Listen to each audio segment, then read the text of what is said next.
ladies and gentlemen, and welcome to Opinion Machine. My name is Killjoy, and I'm joined by a very special guest today, Mr. donHaize. How are you doing? I'm doing very well, thank you. How are you? I'm very good myself. Guys, today we're, well, as always, Opinion Machine is a show where we talk about anything related to gaming, and today we're going to talk about Divinity Original Sin 2. Now, if you haven't seen it, go and check out the co-op gameplay on donHaize's channel. We had a fucking blast playing this game, and I really wanted to talk about it, so that's what we're going to do today. So, let's start with you. What are just like initial impressions playing this game? Because you played this before I did, back in the beta, didn't you? I did, yes. I played this in the beta. There's only Act 1 that you could do at the time, which pretty much takes you outside of the cathedral. Yeah. But yeah, it's really enjoyable. I mean, the sort of character design and the story and how you can literally do pretty much anything within reason. You can literally kill anyone off. You can. It's so like open-ended in what you can do and the quests and things. Like there's so many different options you can go down. You're not like channeled into only doing like one part of the story. Kind of gives you lots of different options, which I thought was a really good idea. And it's something that not many games do, I don't think. Yeah, for sure. Well, certainly not to that level anyway, or that extent. Yeah, absolutely. I mean, I was absolutely blown away by this game. Like, I haven't played like a lot of RPGs in my lifetime. I mean, I've played a good few, but this was like it starts off like quite interestingly. You know, you're sort of in a weird situation, but as the game progresses, you suddenly realise that actually the places you're visiting are massive, and you can literally talk to like anyone, and there are so many abilities and things that you can choose, and like you were saying, you're not locked into just being like a warrior. You can be like a warrior, but it primarily has like skill, magic and stuff like that. So the way that it lets you kind of path your own way through the game and doing the quests, and also like you can pick up quests differently. You don't have to be like go to this person, go to this person. You can pick them up midway through. It's just like absolutely mind blowing, and I think like so far for me, like we played it this year. This is by far the best game I've played this year, without a doubt. So I'm very, very, very happy that we did. Yeah. So let's get into sort of more nitty-gritty sort of stuff. So what are your thoughts on like the actual gameplay, like when playing it? Like what your sort of experience of, you know, getting into the game to start with through towards the end? Like how did you did you enjoy everything that you were doing? Yeah, so the introduction in the game when we played it was actually different to the beta. So it was completely new for me. So I hadn't played the game for like a year since we'd actually done it. It was, well, probably about 8 months maybe when the initial beta came out. And then when I played with you in the co-op, and like the entire starting area was different. So yeah, it was definitely interesting. And you know, even though I'd already played the beta, they changed quite a lot of things about the game. Yeah. So it wasn't like I was just playing the same thing again. It was very kind of like a different experience. You went off and found some other guys who ended up joining us, so automatically we had like 4 people in the party, whereas I originally did it with 2. So yeah, again, it's very different, and like the whole dynamic of the game then changed. And in terms of like the skills and the combat and the sort of it has like a Dungeons and Dragons style attribute system as well, which is quite cool. Yeah. So you can really spec into what you want. So you could be a one-handed warrior with a sword and shield, but you could actually be a healer as a main thing, or you could be a spellcaster. You're not kind of locked in or limited to what you can actually do, which also makes it really interesting. Like it's very replayable for the simple fact that you can really do something very different, and even just by doing like little things, you only get like a couple of attributes per level. So you really have to be it makes you think about what you want to do. Before you just dive in, you can't just stick like 20 attributes on this and hope for the best. You kind of have to really plan it out. And some of the fights, I mean, we only played it on normal. Some of the fights were nails. Yeah, but I think that was one of the best things about it, was that difficulty curve. Sure, and that wasn't even hard. No. But yeah, I think that was the main things that really sort of got to me, with the fact that how in depth the character creation was, the customization within that. Sort of where you could go. There was loads of different weapons. Like you could pick up spoons and forks and all sorts of stuff. I mean, that's the nice thing about it, is like you're not just like picking up weapons and armor. Like, you can nick literally anything. As you see, you decided for a little while to be nicking paintings and just kept stealing paintings and selling them. Yeah, they were worth loads, man. Yeah. It was funded my armor collection. But it got heavy in the end. Started getting like 200 kilos to pick up a painting, and I'm like, nah. And then you decided to give them to me. Yeah. But yeah, that was funny.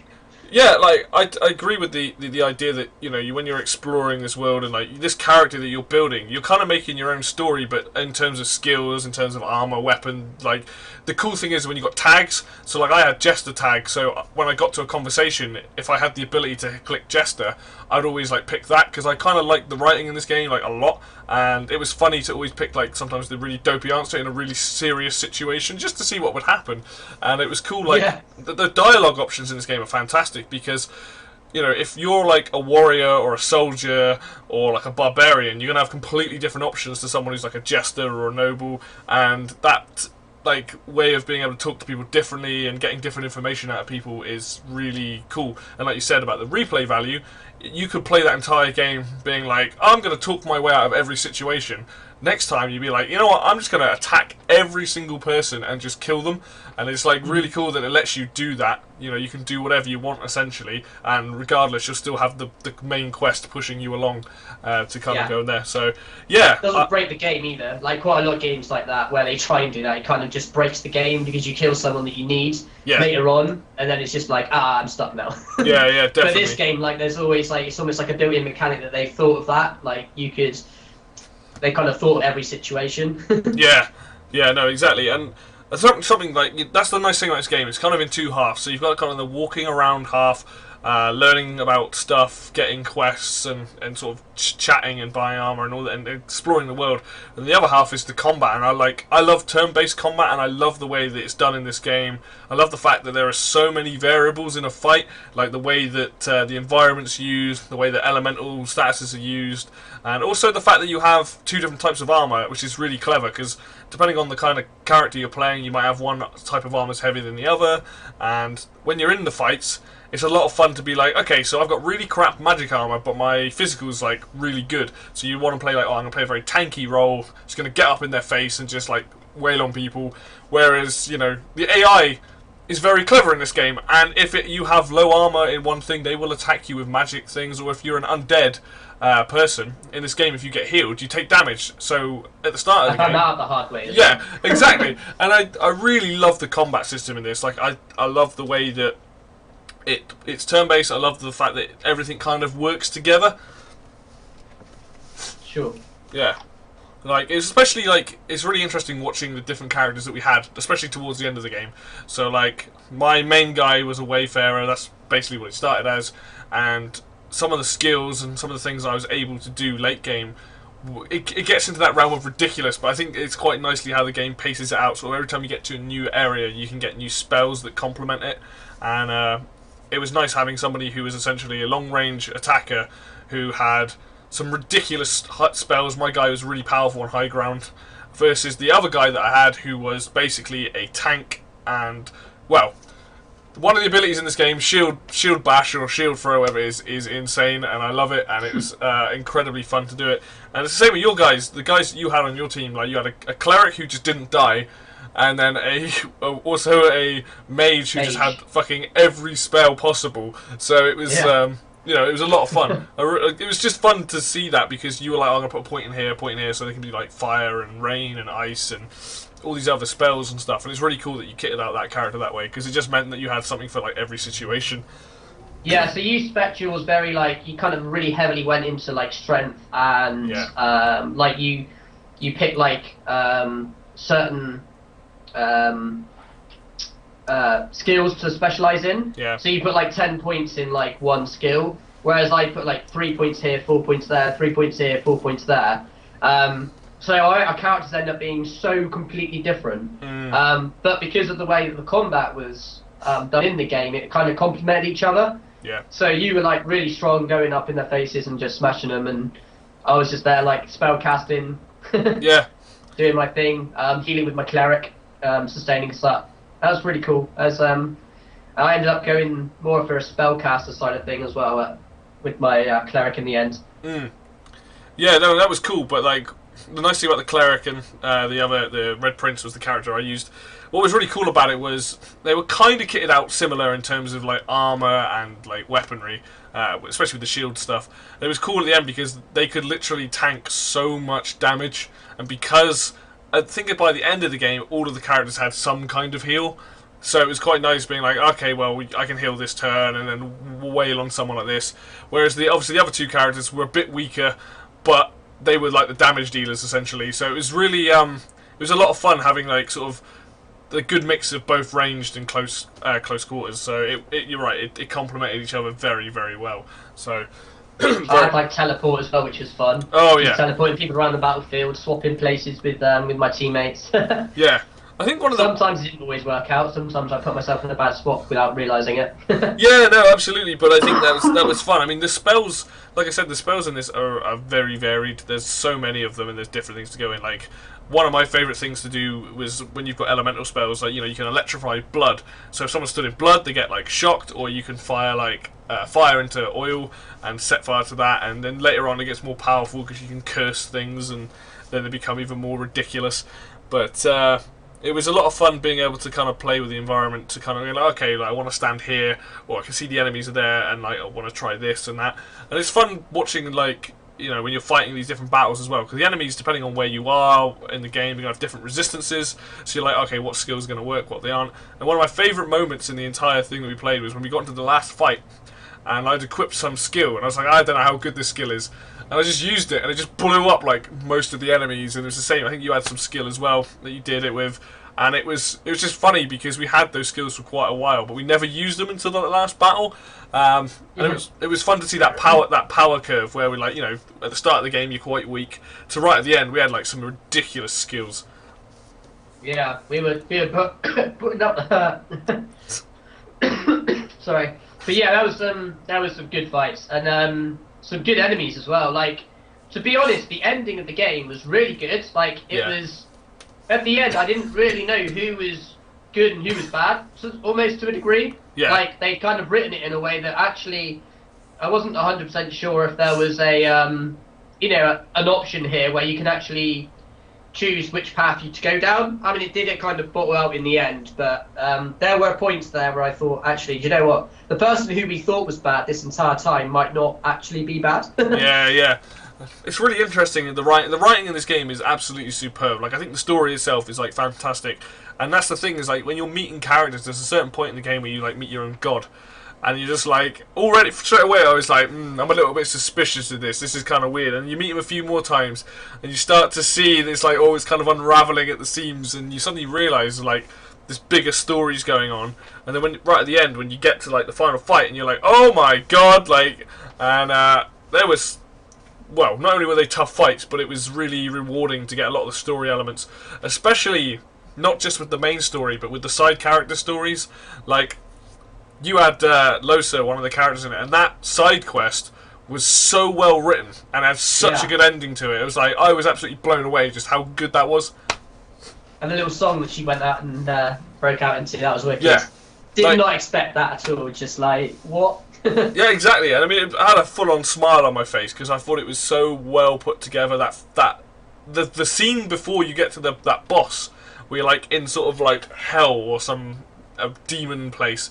It's like, oh man, this is heavy. Like, this is real dark stuff. You know, which kind of is funny because her character is quite light-hearted through pretty much the entire time. And yeah, there was some impossible choices in this game. Like, there was some hard choices, and it's just like, these are both really freaking bad. Yeah. Whatever I choose here is not good, but you're like, oh, this is a hard choice. Yeah. And that's something you should probably pick on. Like, it's quite cool that in this game your characters will talk to one another and you can kind of communicate how you feel. Definitely. So quite often throughout the game there were points where you'd speak to each other. So it could be like about an event that just happened, or it could just be in general, like your characters, when they see someone who they want to speak with, they'll kind of put you to one side and say, I want to speak to this person before you do, or it'll be like, I want to speak to this person on my own without you being there. It was really interesting. It was quite a nice touch, I thought. Yeah, absolutely. I like the fact that, you know, when they want it, they're like, hang on, I want to have this conversation or whatever. But it's cool. You get those sort of afterthoughts of like certain battles as well. They're sort of going, oh, and you can be like, oh no, they deserve to die, or like maybe they weren't that bad, and there was certain bit. I think the best way to describe this game is like if you've never played it, it's constantly full of surprises. It's just really cool moments where you're like, you just don't see things coming, or like the writing is so good for the characters. Like sometimes their answers are just like just having those discussions with those characters is fantastic. Like there's one bit in this game that like I was laughing the entire time, but I didn't expect it. But like halfway through the game, you kind of like end up having sex with your partner, and it was bizarre, but it was also kind of like quite well written, quite tasteful in a lot of ways, and I like that was a complete surprise. Like I didn't even see that coming, and there was many moments like that throughout the entire game where I'd be like, oh my god, like something's just happened, but I could never have guessed it. Yeah, that took me by surprise. Although yours was weird, mine was quite normal. Yeah. Given I had two human characters, but you not lizard, so much. Lizard on lizard. Yeah, it was a bit of a weird thing. Look, it generally made me laugh a lot. I thought it was fantastic. But that's the thing is like this game doesn't have it took all my expectations. You know, when I look at this game just in screenshots and trailers, I'm like, oh, it's like a turn-based RPG. You know, you talk to people, blah blah blah. But it took a lot of that, and it was just like it's not just that. It's like miles above that. And I mean, the voice acting for me was absolutely incredible. I was so impressed with I mean, it's primarily all English people. There are other voice actors in there, but like, not one bad one. They were all good. So yeah, it was, and every line was voice acted. There wasn't a single line that wasn't. Yeah. I don't recall one single like moment where it was just text. Yeah. Like even like the character interactions with each other. Even there was even a narrator. So there was there was a narrator that basically spoke throughout the entire game, which was really good. I thought that was quite interesting. Yeah. The fact that they added that in. Yeah. It's not something you have it quite often. Like, or you either have one or the other. Like a lot of character talks or a narrator, not both. Mm. And then he was like coming in between conversations. Like they looked at each other with strange, wearied eyes, and it's just like it just sets the scene, I guess. Yeah, I think it was a job well done because I don't know who voice acts the narrator, but he's got the perfect voice for someone who's just like kind of commenting on what's going on. So it was really really good. Definitely like something that needs to be stated, and like most games that I love. The music in this game is absolutely phenomenal. We both have our personal favourites. There's a particular piece of battle music that is like my favourite. I loved it. It's got me real pumped. But the soundtrack is just beautiful, and everything fits so well. Yeah. Rivalon was my favourite. It's so nice. It's oh, so one thing I did get to mention actually. At the start of the game, you get to pick an instrument. Which was really cool. Like I was just like, this is so random. I've never seen that in any game ever. I went for the cello because I love cellos, and Killjoy went for, is it the bassoon? It wasn't the oud. It was the other string instrument that sounded like really chorusy. I can't remember what it's called, but that thing. Right. So yeah, it changes the music entirely. So afterwards, I don't usually do this, but because I like the music so much, I kind of went to have a look at some of the music on like afterwards, to try and find out like what differences there were if I picked different instruments. Yeah. Again, that's another replay value, but essentially it was completely different. All the combat music, all of the not every single track was different, but a lot of the tracks that you encounter throughout the game. Different areas had different musics depending on what instrument you chose. Yeah. And to be honest, all four of them sounded really good. I think you could choose like pipes, a stringed instrument. I'm sure it was like a bassoon or something. There's an oud, a flute of some kind. There is an oud. There is an oud, yeah. but I can't remember what there's cello, oud, flute thing or pipes, and this other thing that I picked. I can't think of what it's called. Yeah, the one that you picked. Yeah, it was good though. Yeah, it was good. Because, like you said, Sarai. Yeah, that's it. It's what was so cool about it was, like, if sometimes we get a kill, like my instrument would be like do do do do do do, and it'd be like this like little like bit of music playing, and obviously you had that different because you had the cello, and like listening to some of the battle music, the way it would switch it up was like you'd have all four instruments in the piece of music. It's just whichever one you picked was the primary instrument. It was the one that was playing the lead part. The others were kind of in the background, and it was like it's really I can't like to me that is so much work. That is so much work to go back and rearrange these tracks to do that. But I'm so glad that they did, because each piece of music, every time you listen to it, is just so good. And I think there's no way I would have enjoyed this game as much if the soundtrack wasn't on this level. Like, the soundtrack is like so good. Yeah, and the fact that it was performed by an orchestra as well. Oh yeah, like that takes it to the next level in my eyes. Yeah, it's really because it's so. It just suits the thing. Like, I mean, I think there are definitely bits in here that I can imagine like some rip-roaring guitar solo. But generally speaking, this game does so well because the music is so atmospheric. It's sort of, the times it needs to be light-hearted, it feels that. The times when in battle, it needs to feel intense, and it feels that. And like the music in the final fight was so loud, I couldn't hear anything else in the game, but it was so good. Yeah.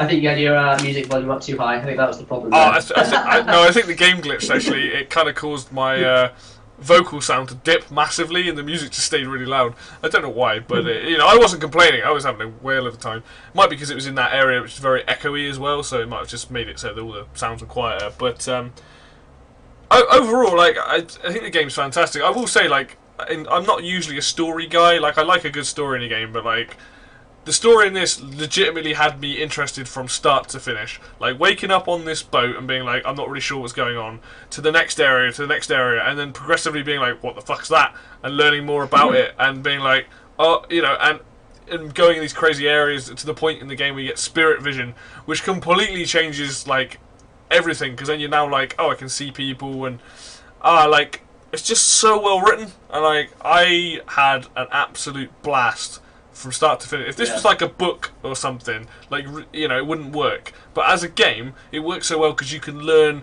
as much or as little about this world as you want.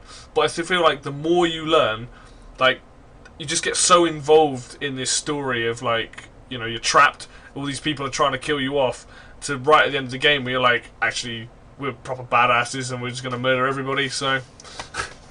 Well, that's the thing. I mean, we were like level. We put like 80 hours into this game at least. I reckon. Yeah. And I feel like we only kind of half completed the game. As weird as that sounds, like we weren't rushing through the game. We were properly doing all the quests and things. But it feels like we missed quite a few quests, and not all of them were completely finished. And I think before we realised, kind of in the first two areas, we kind of had a couple of quests open. We thought they would transfer over. Yeah. But they didn't. So we kind of missed a couple of the quest lines. So there's definitely, again, it kind of adds to the replayability that even if you spend that kind of amount of time, there's still stuff to do. Like, you can still find lore within the game. And I think that's, it's quite a strong thing to have in a game, is to have that kind of level of lore and that many quests. Absolutely. I think one of the coolest things about this game is it hints towards something throughout it. Like, it's going about, like, you got to rise to divinity, become this godlike person. And, like, early on, I was like, you know what? I wouldn't be surprised if this game makes us fight off at the end. And it kind of tricks you, because you have this big ass fight, and you're like, oh, it's over. And then it asks you, like, do you want to rise or whatever? And it's all like calm, and then bang, right at the end, if you pick, oh yeah, I want to rise, you get a choice. You can say I can rise or no, I don't want to do it. And we both picked it. At this point, I wasn't sure whether it was going to do it or not, and we actually had to fight each other off to basically, because only one person can do it. And I love the fact that the game, even though it hinted at it, it kind of threw me off at the end, where it's like, oh, maybe we don't have to fight, and then you do, and it's like, that's such a cool way to end it. It's like, you know what? If you want to both be, the divine one, you need to kill each other, and that was like, it was so one of the cool things is, sometimes when you have games like that where it's like a multiplayer or online co-op, if someone wins, they win, and the other one person loses, but they don't get to see the rest of the story. All that happened basically is I got a different ending to you. Yeah. Which was really interesting. I thought that was such a cool idea that, we both carried on playing the game afterwards. It's just that we got different endings or different stories at the end. Yeah. And in the ending, it kind of goes through all the things you did, all the choices you made throughout the game. It kind of brought together in like a Pictionary story. And obviously we ended up having different stories because of it. It was quite cool. I thought it was quite a neat feature, and quite a lot of work must have gone into that to actually pick out all the decisions that you'd made. And yeah, it was. I think the biggest difference is it's just that, oh, you didn't. For me, it was like, oh, you didn't get to become divine, but you like stayed around and you helped out and all this stuff, and then it shows you like what happened to like the Red Prince and the other people that we had in our party, and then it puts you back on the boat, and that's the thing that threw me. It was like, even after the final battle, even after we fought each other, it puts you back on this boat that you're on, and I'm like, hang on a minute, is there more to this game? And you get to speak with some of the characters right at the end, and I had different dialogue to you because they were like, oh, you didn't become divine. Oh well, you're still pretty good or whatever. Like, it's like really interesting, even after that fact, that it was willing to like just a bit more story, just a bit more of what's happened before you finally end it, which I thought was really cool way of doing it. Yeah, that was. All right, go on. No, I was just gonna say I really do hope they bring out an expansion or a new one at some point, because this game is so good that I really want to play more. Yeah. And also there is a sort of game master thing, so you can create your own campaigns and things and play other people's campaigns, which is quite a cool thing to sort of do. And also there's like loads of mods as well, so you can always sort of add stuff and add content that way. But it would be nice for them to do an official expansion or I don't know, like a third Divinity. That would be so cool. Yeah, I mean, really be up for that. I mean, that's it. Like, it's. I mean, this is probably. I've been thinking about this a lot recently. I mean, this is probably up there. It's definitely my top 100 games. Like, I'm just trying to put a list together at the moment of like my favorite 100 games, and this is by far one of the best RPGs I've ever played, for so many reasons. Like, I mean, the game's not completely perfect. I will say that there is a slight weird in combat. Sometimes you'll highlight an enemy or the hitbox isn't quite right, and you'll click and you'll try to attack or fire an arrow or whatever, and it shoots the floor. But to be honest, that's the only issue that I had with the game. Like, there isn't anything else that I can particularly think of, but it was a little bit frustrating in some of the fights where you try and pull off a skill, and because you've got action points, you've got a limited amount of things you can do per turn. For your, like, for example, my shield bash move. Like, you know, but like, oh, I'll just knock this guy out, or I'll take this guy's armor off, only for the shield to like just hit the floor. And like, I wish there was either it was always constantly clear, or a thing that if you're going to click the floor, it says, "Are you sure you want to do this?" kind of thing, just to be like, because obviously nobody wants to really waste their stuff. So being able to just kind of be like, "Oh wait, hang on, I haven't quite clicked on him," would be nice. But I mean, other than that, that's like my very small gripe I have with this game. Sure. Yeah, no, I can agree with that. I did hit a few walls. Yeah. Just spells and things. I mean, other than that, yeah, like, honestly, I can't think of anything else that I disliked about it. I think from start to finish, I had an absolute blast. I mean, I'm sure if I nitpicked it, I could probably find something. But other than that weird, like, UI thing going on where it wouldn't quite highlight the characters, I actually think the game's easily like a 10 out of 10, so... I could definitely agree with that. 10 out of 10 from me. Yeah. It was really good. I thoroughly enjoyed it, and one of the best 80 hours of gaming. Yeah. I mean, I think that's the thing. I think we both, by the end of it, I think we both enjoy. I mean, I've started playing another playthrough with it with Fruity, and I've played a bit of single player as well. Like, I kind of got to the end, and I was like, you know what? I kind of want to play more of this, and I'm not bored of it. I mean, I haven't played a huge amount of it since, but like, I'm not bored of it. Every time I pick it up and play for a couple of hours, I still have fun, and I try and do different things with it. And like you said, if a third one's going to come out, that'd be really cool. Like, I mean, I don't know how they can improve on it because the game's already so good, but like, it'll be really cool to see a different story set in the universe. You know, like maybe 100 years on or whatever. I think that'd be pretty cool. Yeah, it would just be more of the same. Yeah. Honestly, give me more story. Different setting perhaps. Yeah. I mean, that's the cool thing in it. Like, I know that the first one and this one set in the same world, but they're, I think, a few years apart, and they're very different in terms of what you're actually doing. Yeah, Yeah, so very much so. Alright, well, have you got any other things you want to bring up? Because I think I've pretty much expended everything I want to say about this. No, I think yeah, I think we've covered pretty much everything on this game in terms of what we liked about it. Yeah. Yeah. Yeah. I mean, hopefully you guys can tell listening to this, like, we were properly into this. We had an absolute blast, and, like, I mean, hopefully, well, we're hopefully going to be doing the first one at some point, so that'll be fun. But yeah, I can't say enough good things about this game. Like, I really enjoyed it, and I would recommend this to absolutely anybody. Anyone listening, just go and play, or or feel free, go and watch me and donHaize play this on his channel, because quite frankly, it's probably going to be really entertaining just to watch us fuck up, especially in the early game. Yeah, we kind of got better as the game went on, but yeah, I was very rusty, and I'd never Killjoy never played it before. Yeah, so there's definitely a lot of mistakes, a lot of fights I was getting into, and I was like, oops, so I keep dying. But alright, well, I think that about covers everything we want to talk about. Thanks guys for listening. As always, if you like this video, go and hit subscribe and like and all that jazz, comment, whatever you want to do in there. If you want to check out more of donHaize's stuff, head over to his channel, which is just donHaize, youtube.com/donHaize. Watch some walkthroughs, watch some playthroughs, all in 4K. You're not going to find that anywhere else on the internet. And all sorts of stuff like Total Warhammer and Divinity and anything else we've played, I can't remember. Dungeons, all sorts of stuff. Loads of good stuff. Yeah, exactly. Loads of good stuff. But thank you very much for listening, guys, as always, and I will see you next video. Bye-bye.